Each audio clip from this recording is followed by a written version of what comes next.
Road పరిస్థితి ఇది.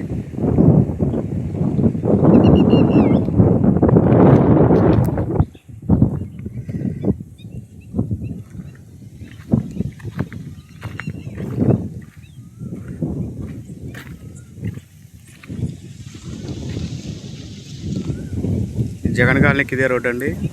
ప్రస్తుతానికి అయితే అసలు వెళ్ళటానికి కూడా దారి లేదు. లోపల పిల్లలు, చదువుకునే పిల్లలు ఉన్నారు.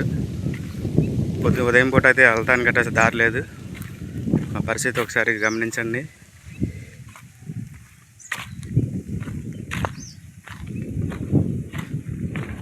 లోపల అయితే ఒక 15-20 కుటుంబాలు ఉన్నాయి.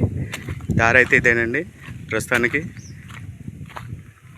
వెహికల్ కూడా వెళ్ళటానికి కూడా బాగోలేదు.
ఈడిపూల మెయిన్ రోడ్ అండి ఇది, అపార్ట్మెంటు.